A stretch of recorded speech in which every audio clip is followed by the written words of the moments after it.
Bom dia, vamos louvar o nosso Deus.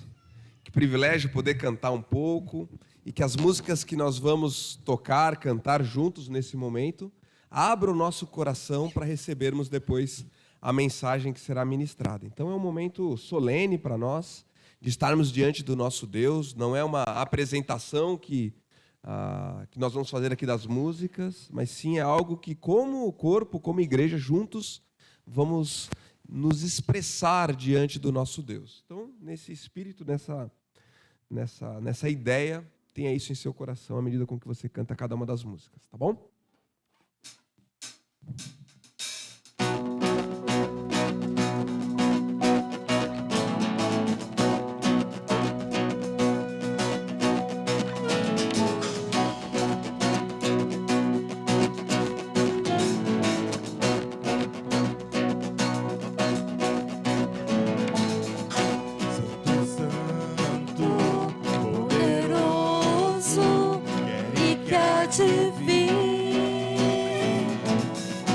Deus da glória, és contigo, eu me prostro a ti. Santo, Santo, poderoso, quer e que há de vir. Deus da glória, és tão digno, eu me prostro a ti. Santo é o teu nome em todo lugar, é do teu querer de graça e paz. Tudo que tens feito é justo e bom. Santo, Santo Deus tu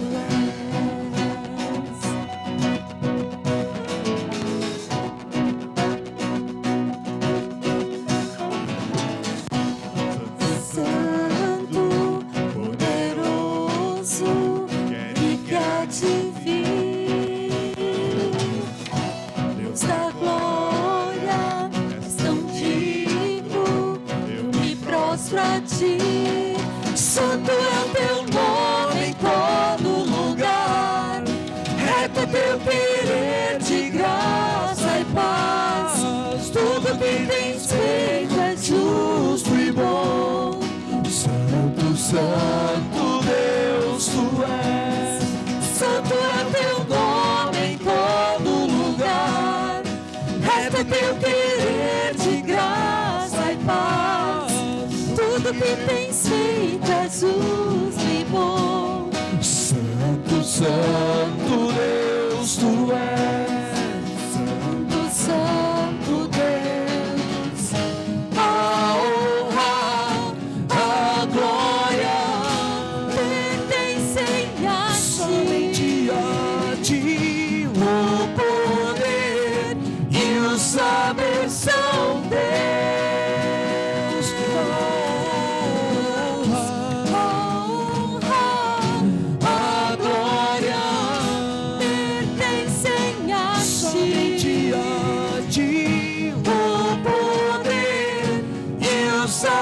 São teus. Santo é o teu nome em todo lugar, é do teu querer de graça e paz. Tudo que tens feito é justo e bom. Santo, Santo Deus tu és. Santo é o teu nome em todo lugar, é do teu querer de graça e paz. Tudo que tens feito é justo e bom. Santo, Santo Deus tu és. Santo, Santo Deus.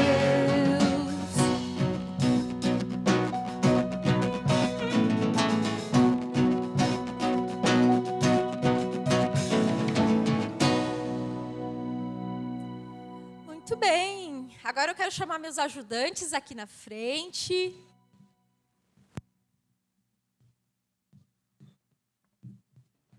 Essa música fala que o nosso Deus é muito grande.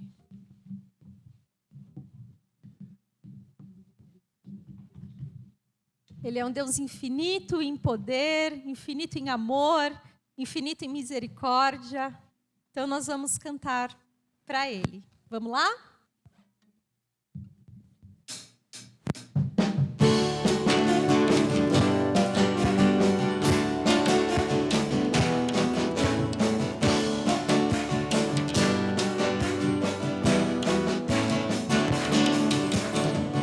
Meu Deus é um Deus grandão, meu Deus é um Deus grandão, meu Deus é um Deus grandão, estou bem em suas mãos.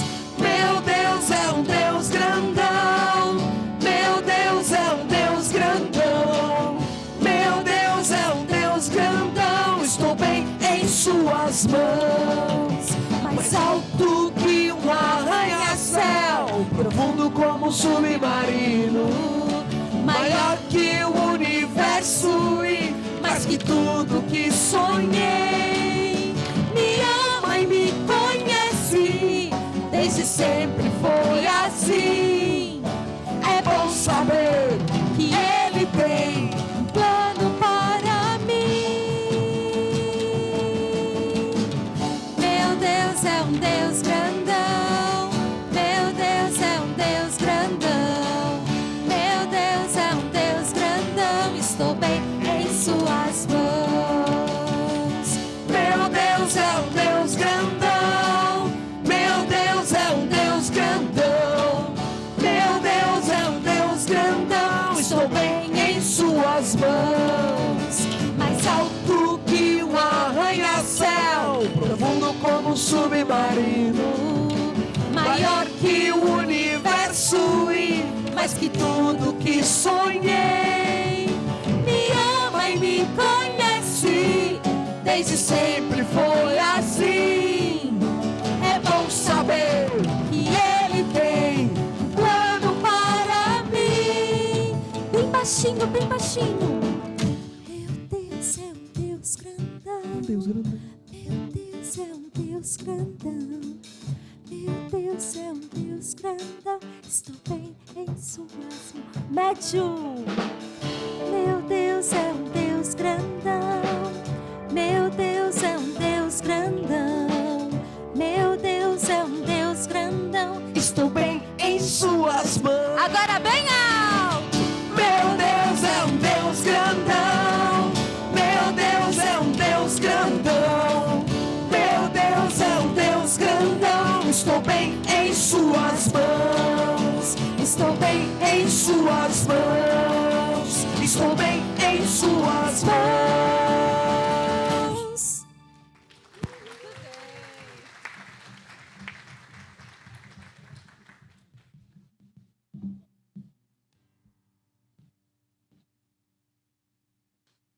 Ao único Deus que é digno de receber a honra e a glória. Essa próxima música nós vamos cantar sobre isso. Então pense nesse Deus único.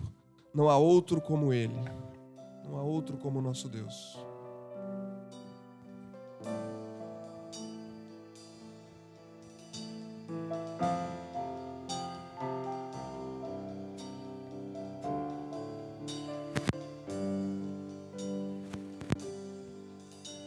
Ao único que é digno de receber a honra e a glória, a força e o poder, ao Rei eterno, imortal, invisível, mais real, a Ele ministramos o louvor. Vamos de novo. Ao único que é digno de receber a honra e a glória, a força e o poder, ao Rei eterno, imortal, invisível, mas real, a Ele ministramos o louvor.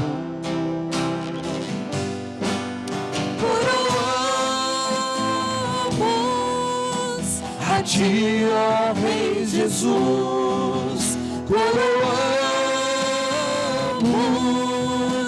a ti, ó Rei Jesus, adoramos o teu nome, nos rendemos aos teus pés, consagramos todo nosso ser a ti. Coroamos. Coroamos a ti, ó Rei Jesus, coroamos a ti, ó Rei Jesus,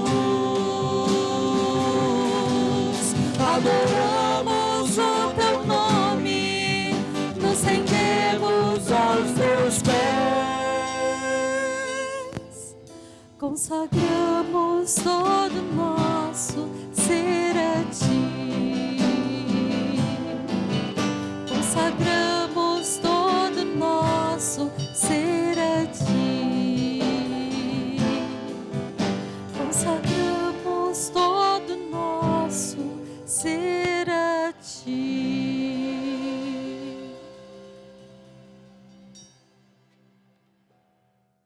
Amém. A nossa próxima música é baseada no Salmo 96, que diz assim: Cantem ao Senhor um novo cântico. Cantem ao Senhor todos os habitantes da terra. Cantem ao Senhor, bendigam o seu nome. Proclamem a sua salvação dia após dia.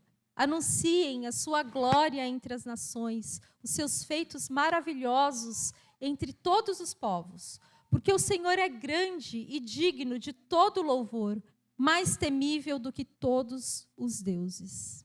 Amém?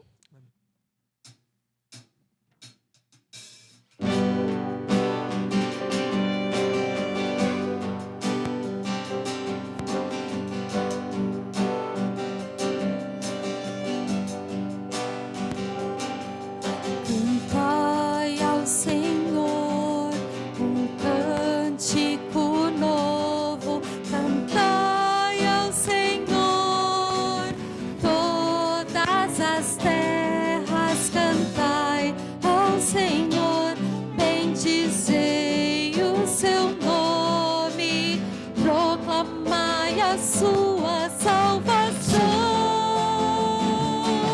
Anunciai entre as nações as suas obras, e entre todos os povos as suas maravilhas. Porque grande é o Senhor, muito digno de ser louvado, mais temível do que falsos deuses.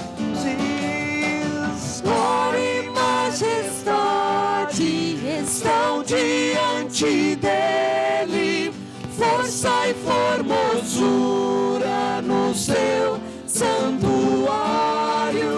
Glória e majestade estão diante dele, força e formosura no seu santuário.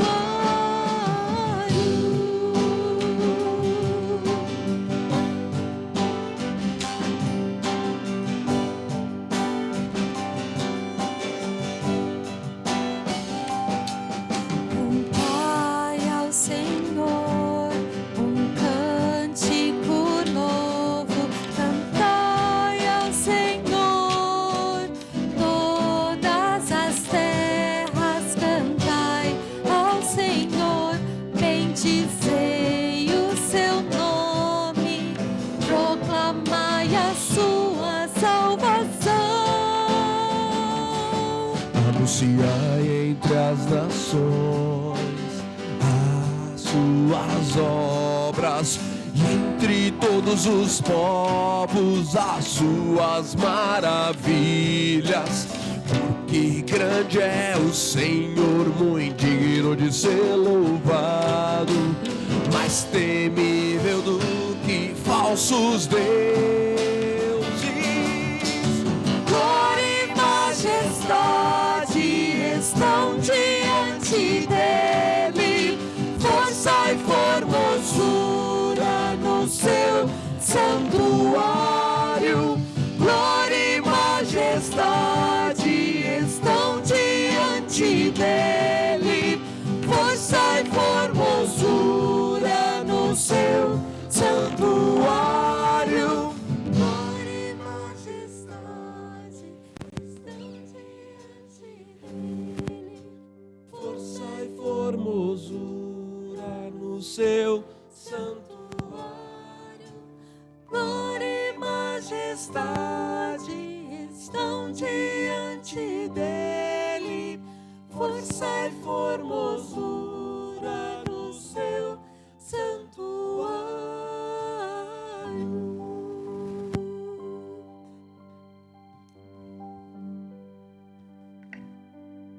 Vamos orar ao nosso Deus? Feche os teus olhos aí do seu lugar. Se tiver uma frasezinha curta de louvor a Deus no seu coração, você pode falar em voz alta aí do seu lugar.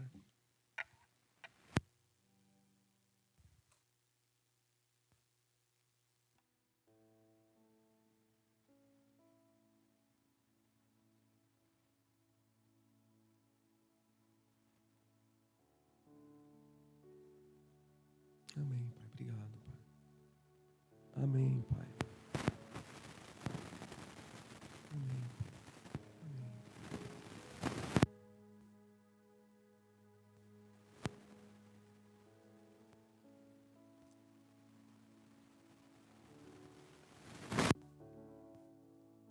Amém, Pai. Amém. Amém.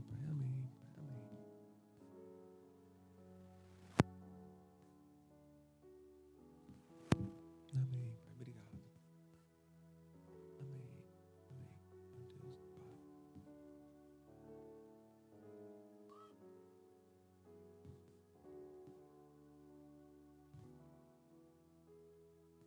Pai. Amém, Pai. Obrigado, Deus, por quem Tu és, Pai, por Tua salvação derramada sobre nós, Pai, pelo poder do Teu Espírito Santo que entre nós habita, Pai.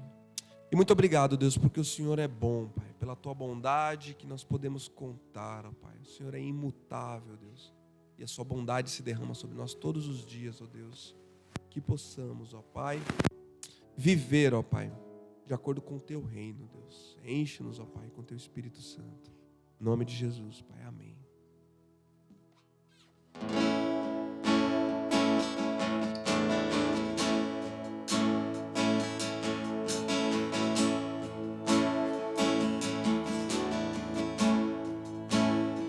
Chamamos Deus, pois sua misericórdia nunca falhou. Estamos seguros em tuas mãos,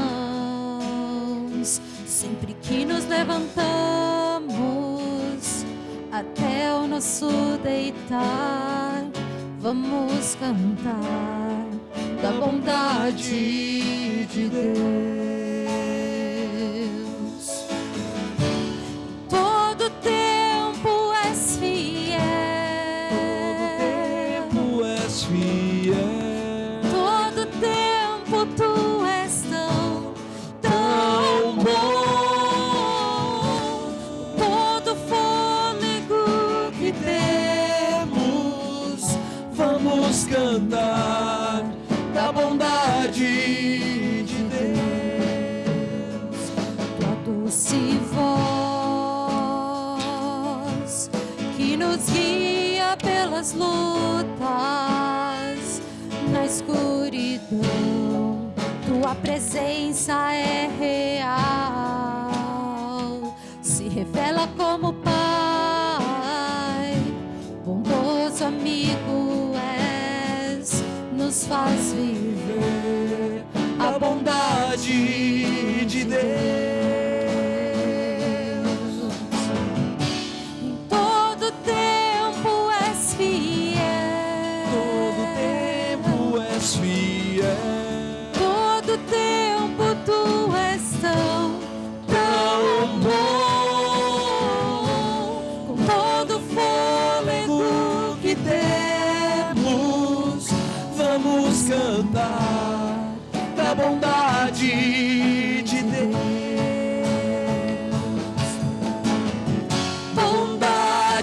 nos cerca, nos segue até o fim. Bondade que nos cerca, nos segue até o fim. Nossa vida dar, a te entregar, tudo a te render. Bondade que nos cerca, nos segue até o fim. Bondade que nos cerca, nos segue até o fim. Bondade que nos cerca, nos segue até o fim. Nossa vida dá, a te entregar, tudo a te render. Bondade que nos cerca, nos segue até o fim. Em todo tempo és fiel. Em todo tempo tu és tão bom. Com todo fôlego que temos, vamos cantar da bondade de Deus. Senhor meu Deus, obrigada, Pai, por esse tempo de adoração. Obrigada porque o Senhor é presente nas nossas vidas, Pai. Fala, Senhor, conosco. Nos ajude, Pai, a mudar o que precisa ser mudado. Abençoe agora a Tua palavra. Abençoe também as crianças lá em cima, Senhor. Que seja um tempo edificante, um tempo proveitoso, um tempo, Pai, de avaliação e aprendizado, Senhor. Obrigada por ser o nosso Deus, um Deus tão bom. Te agradecemos. Amém.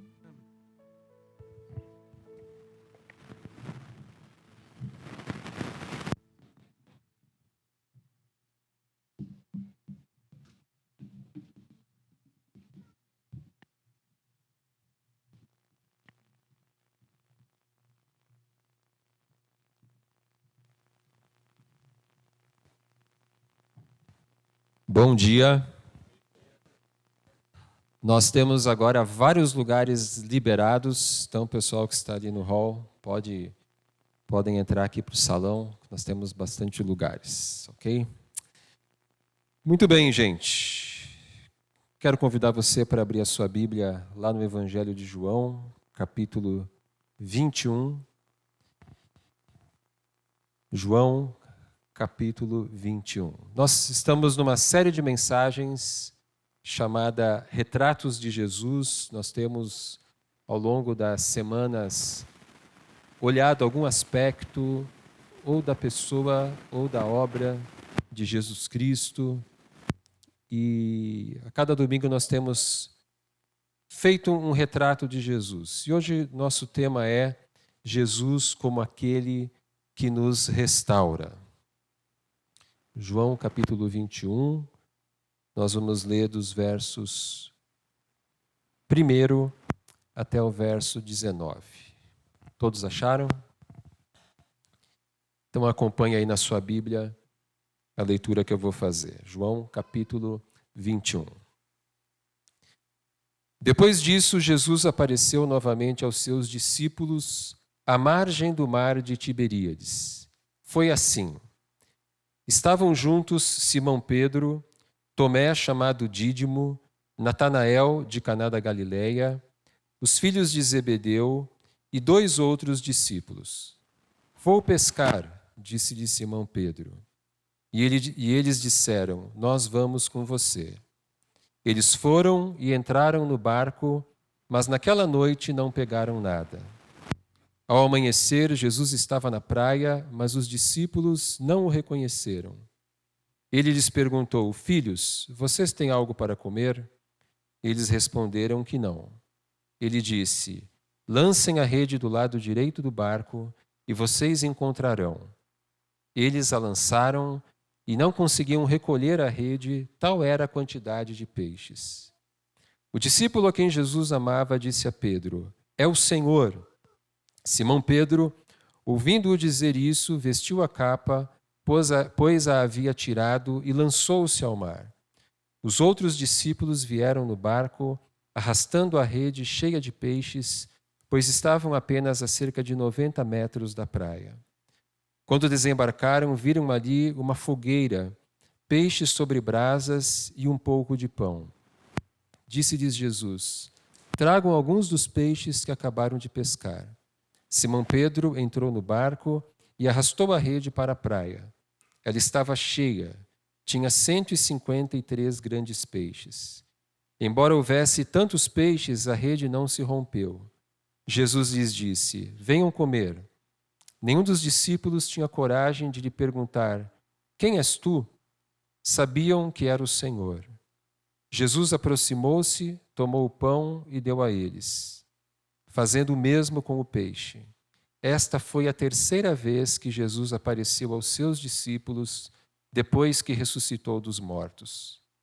Depois de comerem, Jesus perguntou a Simão Pedro: Simão, filho de João, você me ama mais do que estes? Disse ele: sim, Senhor, tu sabes que te amo. Disse Jesus: cuide dos meus cordeiros.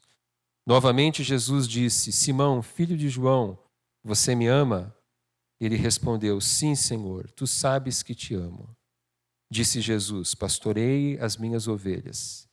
Pela terceira vez ele lhe disse: Simão, filho de João, você me ama? Pedro ficou triste por Jesus lhe ter perguntado pela terceira vez: você me ama? E lhe disse: Senhor, tu sabes todas as coisas e sabes que te amo. Disse-lhe Jesus: cuide das minhas ovelhas. Digo-lhe a verdade, quando você era mais jovem, vestia-se e ia para onde queria. Mas quando for velho, estenderá as mãos e outra pessoa o vestirá e o levará para onde você não deseja ir. Jesus disse isso para indicar o tipo de morte com a qual Pedro iria glorificar a Deus. E então lhe disse: siga-me. Amém. Pedro é um dos personagens mais marcantes da Bíblia. Pedro é sincero, ele é impulsivo, ele fala demais. É o tipo de pessoa que se destacava do grupo dos apóstolos. Ele, com certeza, era um líder. Ele era meio boca aberta, falava nas horas erradas, coisas às vezes constrangedoras. E ele era o tipo de pessoa que também irritava os outros, ou pelo menos me irritaria, né? Ele era orgulhoso, ele era competitivo, ele era precipitado. Mas Pedro ele começa como um discípulo disposto a seguir Jesus. No Evangelho de Mateus, Mateus diz que Pedro e André estavam ali junto ao barco, eles eram pescadores, e o texto diz que Jesus chama Pedro e André, e no mesmo instante eles deixaram as suas redes e o seguiram. Ou seja, quando Pedro foi chamado, ele imediatamente seguiu a Jesus. E isso contrasta, por exemplo, como quando Jesus fala com o jovem rico, e ele diz para o jovem rico vender todas as coisas e segui-lo, e o jovem rico não quis fazer isso. E é impressionante que Pedro fez isso.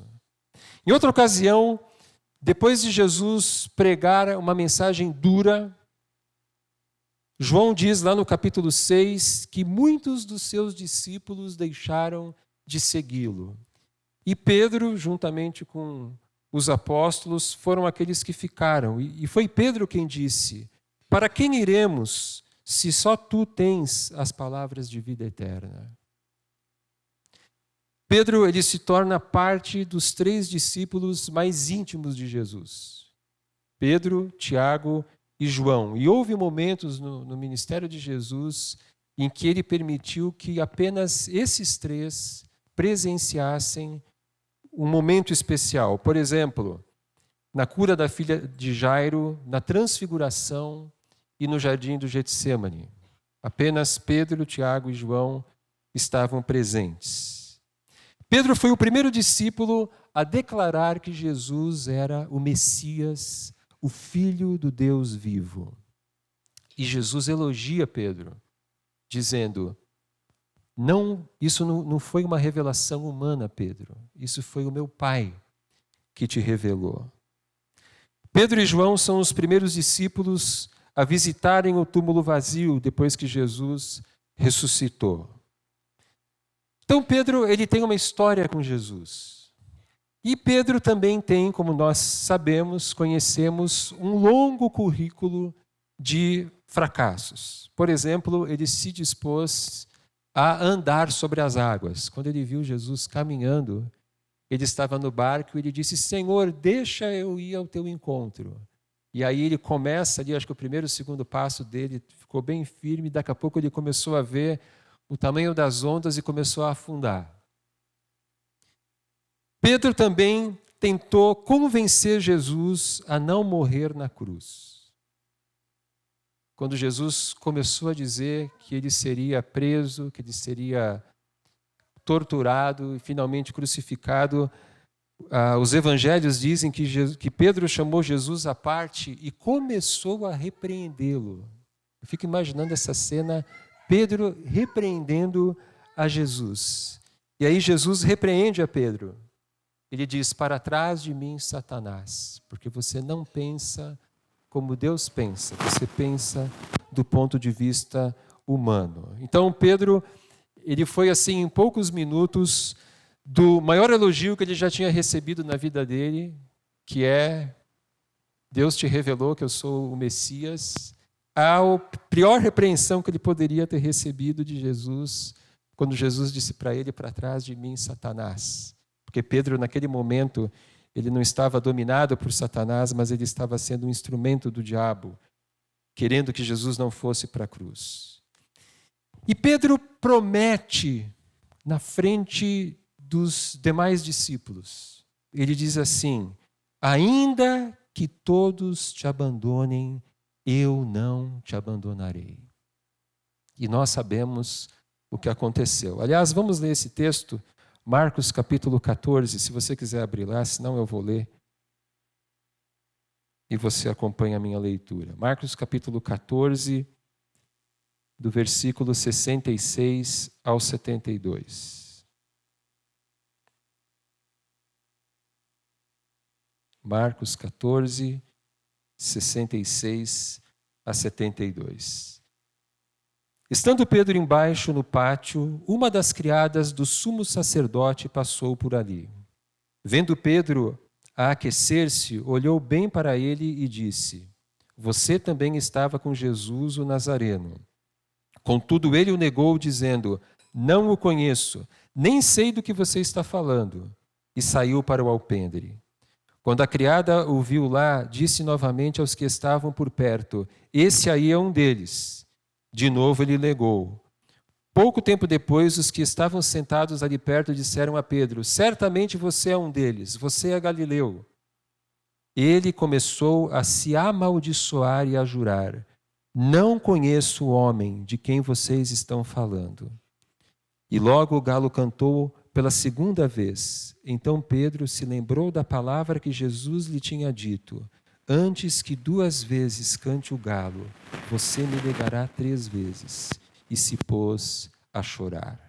E aqui a gente precisa reconhecer o valor de Pedro, porque os estudiosos dizem que o Evangelho de Marcos foi escrito com base, Marcos escreveu o seu Evangelho com base nas memórias de Pedro. E Pedro não escondeu nada disso de Marcos. Nós sabemos desses detalhes, porque Pedro contou isso para Marcos. Ele queria que isso fosse conhecido. Então esse é um retrato de Pedro. Um homem forte, um homem impulsivo, um homem sincero, ao mesmo tempo alguém que fala demais, alguém que promete coisas que depois ele não vai cumprir, alguém que tem muita fé e tem momentos em que ele fraqueja na fé. E assim é Pedro. E de uma certa maneira, nós somos também como Pedro. Nós podemos nos identificar com ele. E Jesus havia dito: se alguém quiser me seguir, negue-se a si mesmo, tome diariamente a sua cruz e siga-me. Nós falamos aqui sobre a vida crucificada alguns domingos atrás. E Pedro havia tomado a sua cruz, ele havia negado a si mesmo, ele havia seguido a Jesus. Ele foi um daqueles que disse: Senhor, depois que Jesus se encontra com um jovem rico, Pedro diz: Senhor, nós deixamos tudo para te seguir. E Pedro estava falando a verdade. Mas no momento chave da sua vida, Pedro abandonou a sua cruz. Pedro negou totalmente ser discípulo de Cristo. Voltando aqui para João capítulo 21, na cena que nós lemos aqui, Pedro ele parece ter desistido de tudo. Quando nós lemos o texto, a impressão que nós temos é que Pedro voltou para a sua vida de pescador, como quem diz: esse negócio de ser discípulo, esse negócio de ser apóstolo não é para mim. Eu tentei, eu dediquei 3 anos da minha vida para seguir Jesus e no final eu pisei na bola, pisei feio na bola. E sabe o que eu vou fazer? Eu vou voltar para a minha pesca. Eu vou voltar para a minha vida. Eu neguei Jesus, ele desistiu de mim e ele desistiu de mim com razão. Agora, Jesus é aquele que nos restaura. Cristo nos restaura. Restaurar significa consertar aquilo que estava quebrado, aquilo que estava inutilizado, para que esse objeto volte a cumprir a sua função original. Isso é restauração. Significa não descartar, não jogar fora, mas renovar, curar, revitalizar. E quase tudo pode ser restaurado. Uma roupa, uma ferramenta, uma panela, um carro, uma casa, uma obra de arte, um relacionamento. Uma pessoa pode ser restaurada. E aqui em João capítulo 21, nós vemos a restauração de Pedro. Então Jesus não desiste de Pedro. O texto diz que Jesus vai até a praia. Em um primeiro momento, os discípulos não o reconhecem. Isso é uma coisa interessante, né? Que Maria Madalena demorou para perceber que Jesus era Jesus, o Jesus ressurreto, o Cristo ressurreto. Os discípulos não o reconhecem no primeiro momento, talvez o corpo deles estivesse um pouco diferente, ou porque o dia também estava amanhecendo. E aí Jesus se comunica com aqueles pescadores, pergunta para eles se eles tinham pego alguma coisa, não tinham pego nada, ordena que eles joguem a rede para um dos lados, eles fazem isso, eles pegam uma grande quantidade de peixes, e aí João diz para Pedro: é o Senhor. E Pedro veste a sua capa, se atira na água e vai nadando até Jesus. E aqui a gente vê uma coisa interessante. Porque quando a gente erra feio com alguém, quando a gente pisa na bola, ou quando a gente deve um dinheiro para alguém, sei lá, a gente evita a pessoa.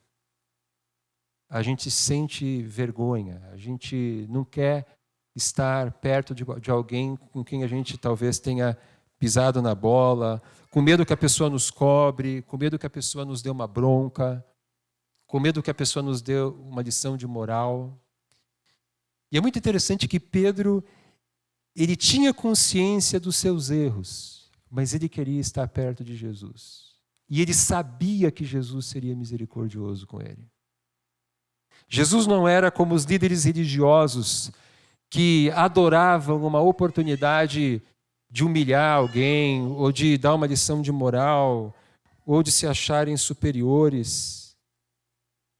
Pedro, ele sabia que Jesus era diferente. E aí Jesus prepara um ambiente que lembra bastante aquela noite em que Pedro o negou. Ele monta uma fogueira, acende uma fogueira, onde eles vão se reunir. Pedro negou a Cristo 3 vezes e Cristo pergunta para ele 3 vezes: Pedro, você me ama? E a impressão que nós temos aqui é que Jesus, ele quer não apenas perdoar Pedro, mas ele quer curar Pedro. Ele quer curar as suas memórias. Eu fico imaginando que a lembrança daquela noite ao redor da fogueira, quando Pedro negou Jesus, permanecesse na memória de Pedro, atormentando ele. Talvez ele tenha tido muitos pesadelos com lembranças daquele momento, e Jesus prepara um ambiente que lembra muito aquela situação. Que lições que nós podemos aprender da restauração de Pedro? Eu queria ver com vocês 4 lições. E a primeira delas é que Cristo não desiste de nós. Seria muito fácil desistir de Pedro. Pedro não era uma pessoa confiável, Pedro era inconstante, ele falava demais. Na hora H, na hora mais importante, ele fraquejou na fé, ele se achava superior aos outros. Ele foi, depois de Judas, o apóstolo mais covarde.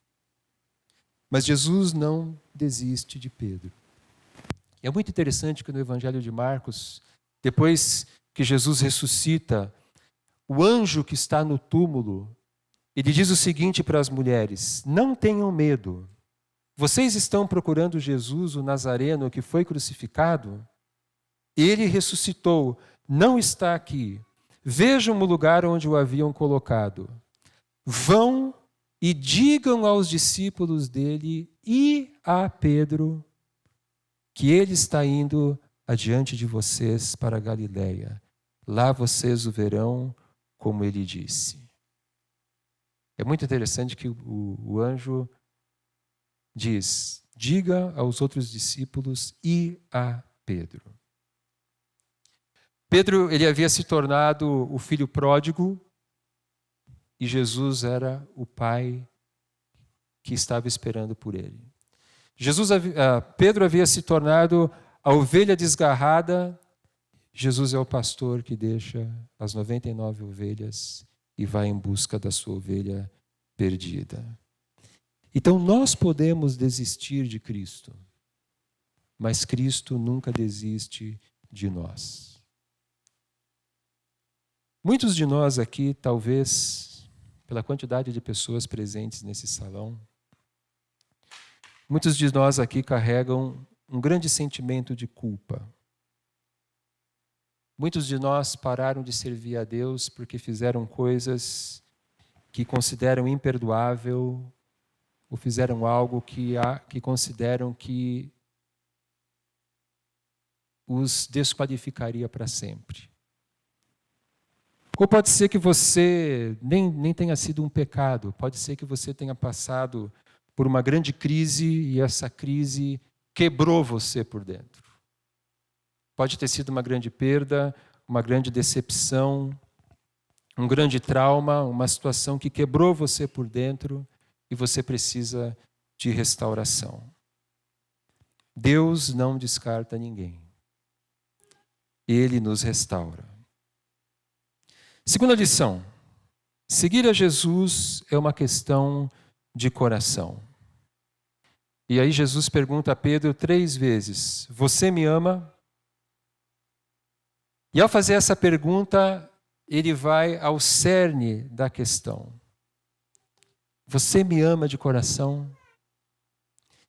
É inútil nós forçarmos as pessoas a seguir a Jesus. É inútil nós querermos controlar as pessoas. Seguir a Cristo é algo que tem que vir do nosso coração. É algo que tem que acontecer de dentro para fora. Nós não podemos forçar ninguém a ser discípulo de Jesus Cristo. E talvez você seja um simpatizante do Evangelho. Você acha a mensagem de Jesus uma mensagem interessante? Você acha a igreja um lugar legal?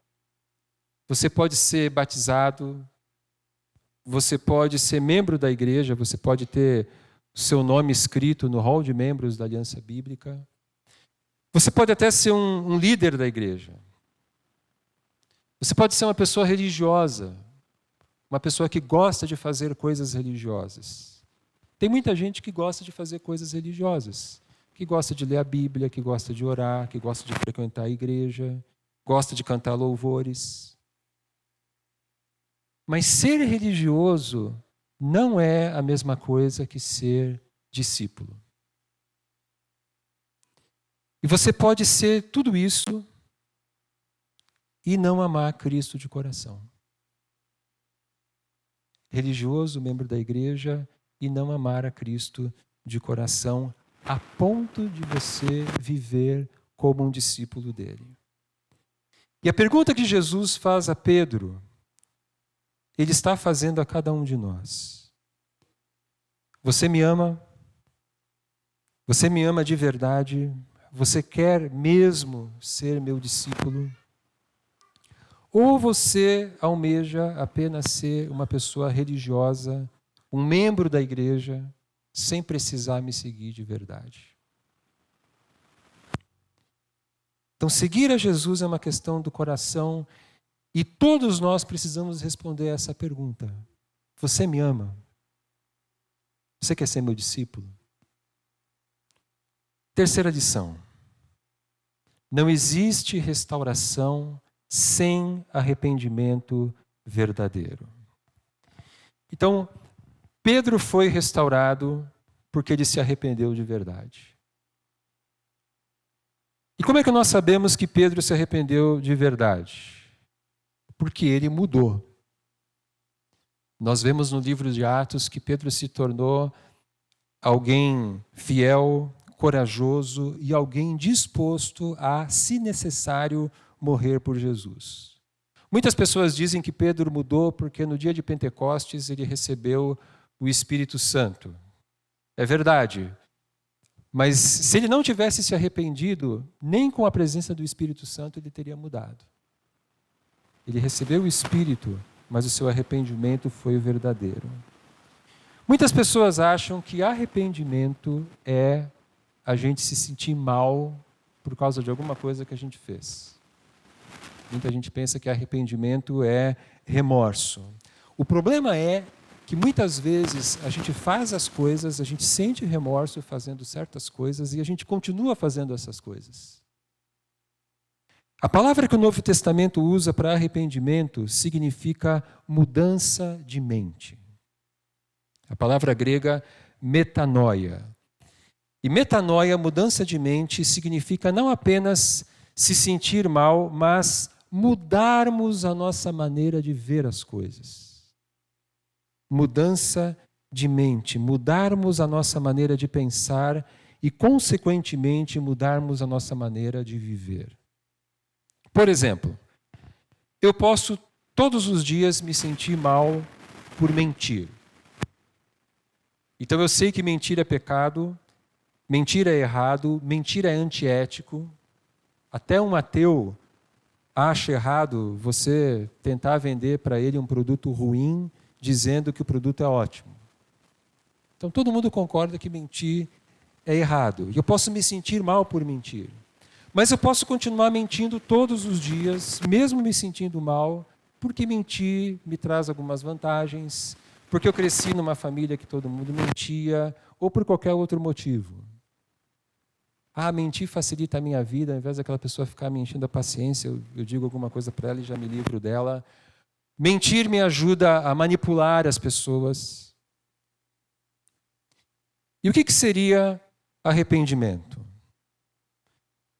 Seria eu chegar à conclusão de que, como cristão, mentir é algo inaceitável. E eu preciso mudar.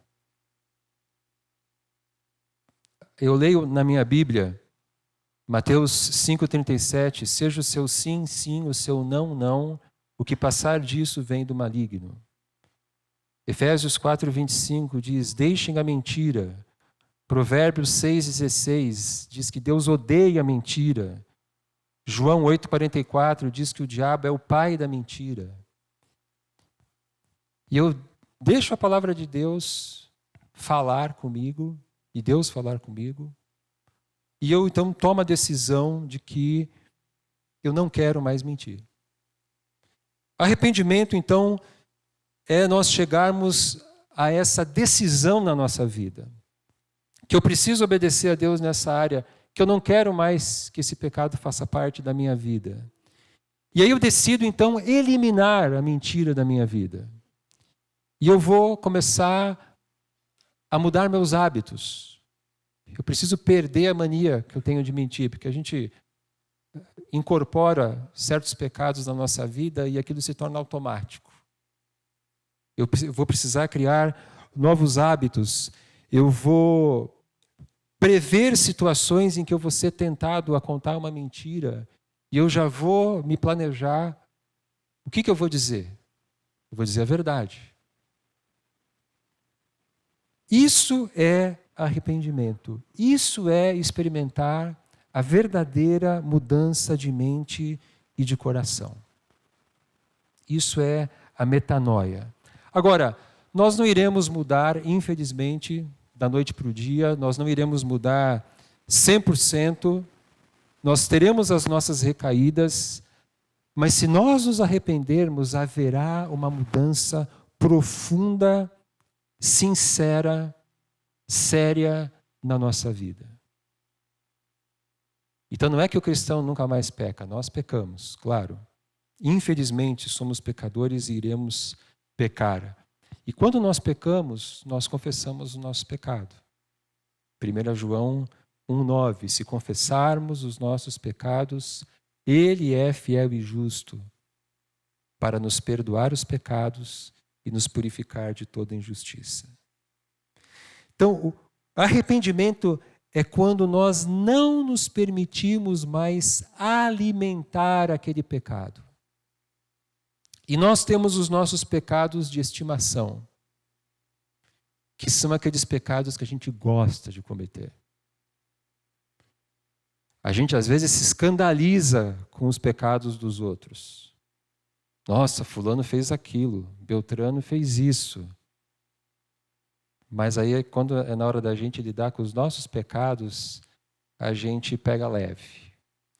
Ah, mas essa maledicência aqui, é tão gostoso falar mal dos outros. E aí eu falo mal dos outros. Ah, mas esse pensamento imoral, é tão gostoso esse pensamento. E aí eu me permito ter pensamentos imorais. Arrependimento é quando nós lidamos com os nossos pecados de estimação. E não alimentamos mais eles. Quarta lição, ao nos restaurar, Cristo nos chama para servi-lo. Então, depois de cada resposta de Pedro, Jesus diz: cuide dos meus cordeiros, pastorei as minhas ovelhas, cuide das minhas ovelhas. Restauração significa não apenas nós consertarmos aquilo que estava quebrado, mas tornar aquilo que estava quebrado em algo útil.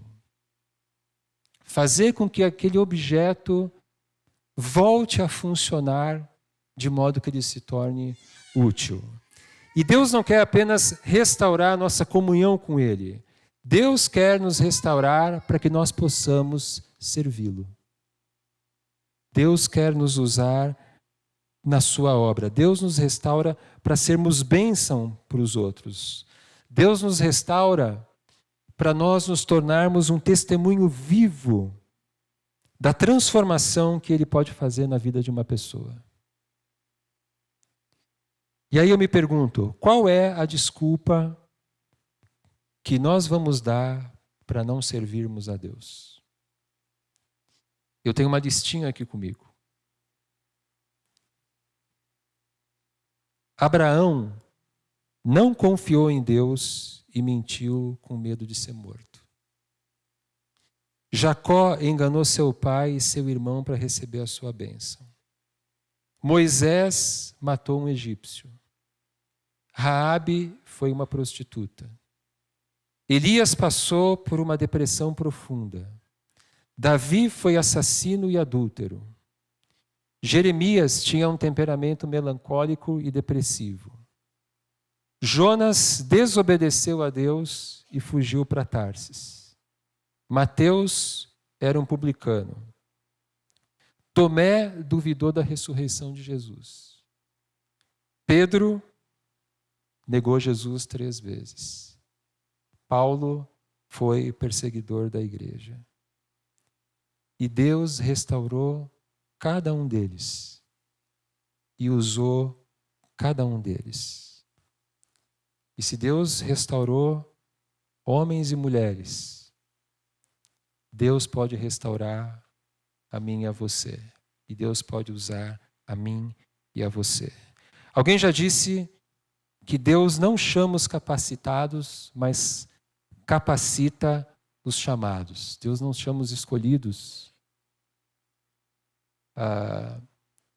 Deus capacita aqueles que Ele chama, que Ele escolhe.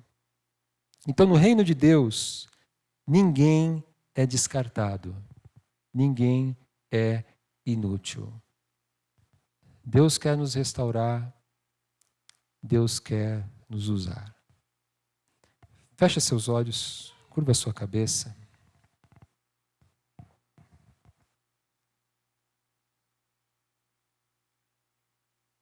Não sei como você chegou aqui hoje, não sei como é que está o seu relacionamento com Deus. O pessoal do louvor, se quiser já se posicionar aqui. Talvez você precise de restauração porque você pisou na bola com Deus. Talvez você seja apenas um religioso, não um discípulo. Talvez alguma coisa dentro de você tenha se quebrado porque você foi ferido, rejeitado, decepcionado, magoado de alguma maneira. E Deus quer resgatar, restaurar você. Jesus está perguntando para cada um de nós nessa manhã: você me ama? Se você me ama, cuida das minhas ovelhas. Se você me ama, eu quero usar você. Vamos orar? Obrigado, Senhor, porque ainda que sejamos como o filho pródigo, o Senhor é o Pai que nos recebe de volta e que nos acolhe. Obrigado porque ainda que sejamos como a ovelha desgarrada, o Senhor é o pastor que nos busca e nos resgata. Obrigado porque o Senhor nos restaura, assim como o Senhor fez com Pedro e tantos outros. Senhor, que o nosso coração seja sincero, que haja em nós um arrependimento verdadeiro e que nós sejamos o testemunho vivo do Teu poder de transformar vidas. Que o Senhor nos use como Teus instrumentos, como aquela ferramenta que estava quebrada, mas que agora o Senhor restaurou e pode usar para a sua glória. É o que nós te pedimos, no nome do Senhor Jesus. Amém. Vamos nos colocar de pé, vamos terminar cantando esse último cântico, que Deus nos abençoe.